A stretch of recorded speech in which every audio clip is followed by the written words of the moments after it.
Zuma ingin salam dulu, salam. Jangan lupa subscribe dan channel ini akan terus memberikan pencerahan kepada kaum yang punya kepala tapi otaknya kosong. Contoh Zuma ini. Zuma ini memang luar biasa, saudara-saudara. Bohongnya ya.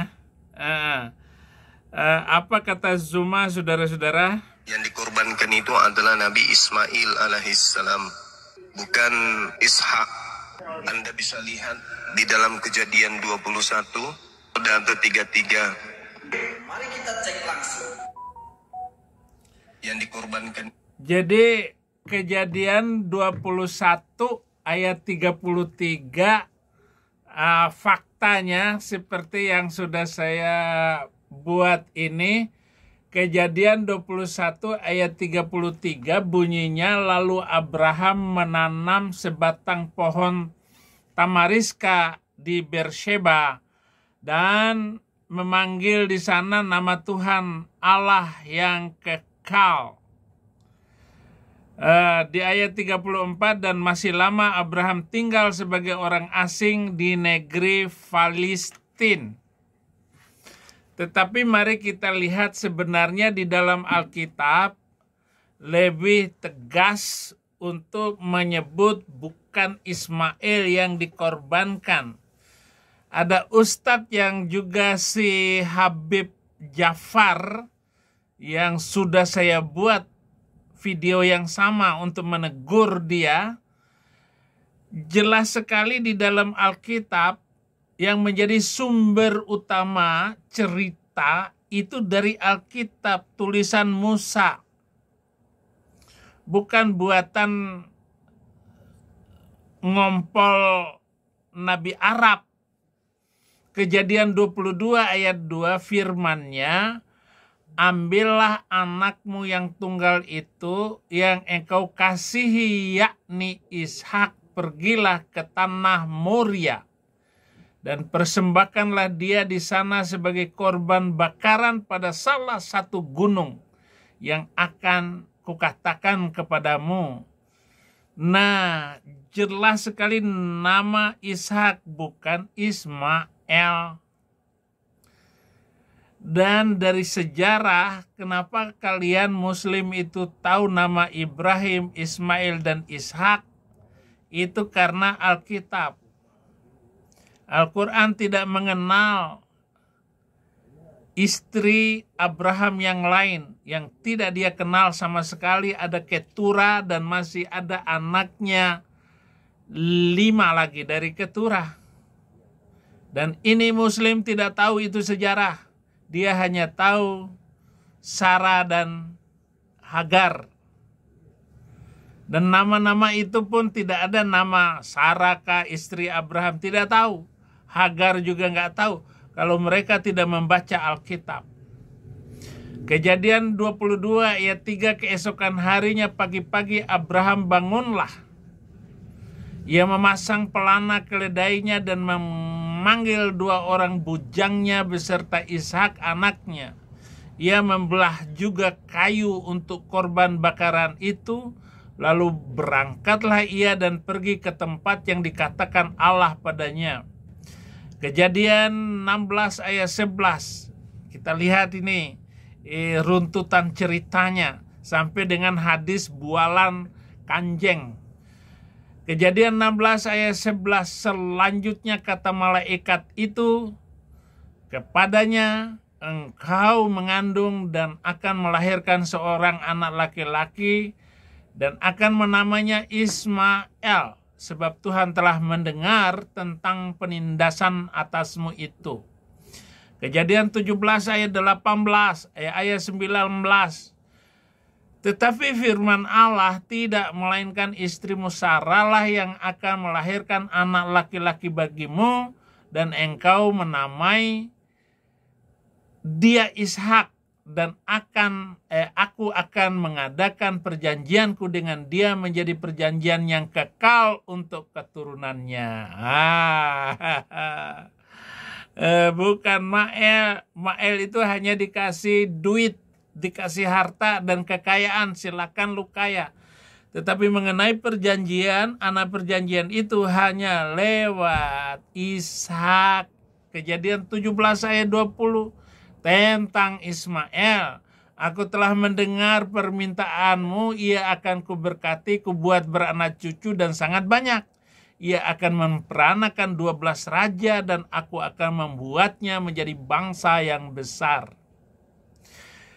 Kalau kita telusuri kitab-kitab tafsir di Islam, terus terang sebenarnya ada juga para mufassir yang menafsirkan bahwa yang disembelih itu adalah Ishak.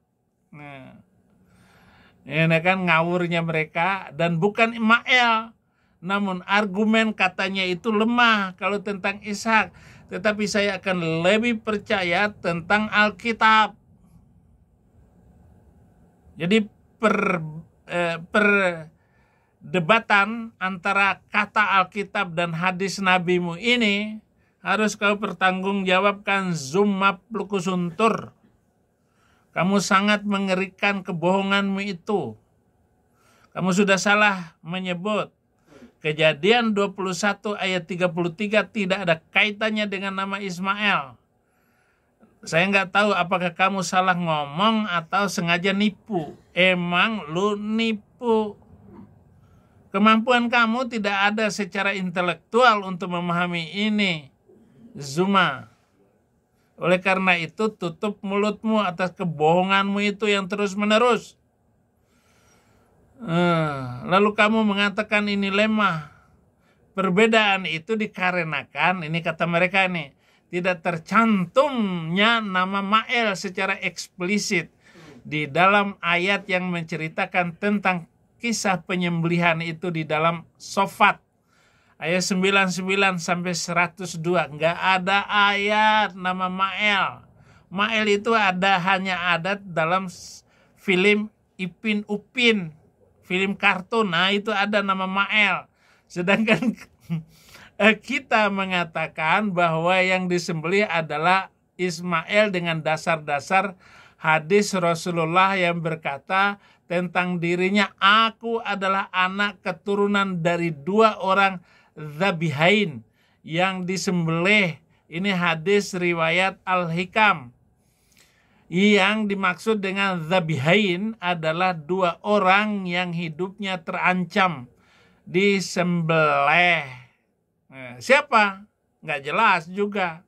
Ayah kandungnya itu adalah si Duloh. Duloh ini nggak ada kaitannya dengan Muhammad. Duloh ini dalam sejarah itu adalah juga cerita kosong besar. Itu sebabnya harus dibongkar. Saya belum bongkar itu, saudara-saudara. Saya perlu tenaga khusus untuk membongkarnya, yakni ayah dari Duloh ini. Karena terdapat kesenjangan waktu dan nama dan cerita antara paman Muhammad dengan Hamzah, paman Dulkomeng ini dengan Hamzah itu. Padahal si Duloh dengan Abdul Muttalib, yaitu kakek yang dikatakan Muhammad itu yang melahirkan, ini sama-sama menikah pada hari yang sama, bapak dengan anak itu. Tetapi kenapa selisih umur antara Hamzah dengan Muhammad itu 3 tahun? Padahal Duloh ini nikah dengan Aminah ibu Muhammad hanya 6 bulan.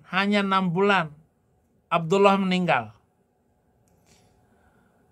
Jadi kenapa perkawinan antara Duloh dengan Aminah ibu Muhammad ini sementara hanya 6 bulan, tetapi jarak usia antara Muhammad dengan pamannya Hamzah ini 3 tahun. Bohong kan? Julukan Ibnu Zabihain adalah julukan yang terkenal karena diriwayatkan bahwa orang Arab pun menyapa beliau dengan panggilan Zabihain. Ibnu Zabihain, anak dari 2 orang yang sama-sama dikorbankan. Kisah tentang ayah kandungnya Mamat juga terancam mau disembelih adalah kisah yang juga sudah aneh. Tetapi kalau nanti ditemukan data yang lebih kuat lagi, barulah saya akan nunjukkan kepada Anda semua betapa bohongnya Zuma dan Muhammad. Haleluya. Diriwayatkan juga dari Al-Asma bahwa dia bertanya kepada Abu Amr bin A'la, siapakah sesungguhnya Nabi Ibrahim yang disembelih, Ishakakah atau Ismail? Beliau menjawab, wahai Asma'i, di mana otakmu sejak kapan Ishak itu tinggal di Mekah? Nggak ada dan tidak ada cerita. Sementara katanya yang membangun Ka'bah itu adalah Abraham dan Ismail. Dari mana ceritanya? Dan tidak ada cerita, itu kosong, bohong, melompong, oon. Kalau kamu bisa membuktikan bahwa Ismail dan Ibrahim itu pernah tinggal dan membangun Ka'bah, saya akan terbahak-bahak. Saya akan lompat dari langit, terjun bebas tanpa parasut. Tuhan Yesus memberkati.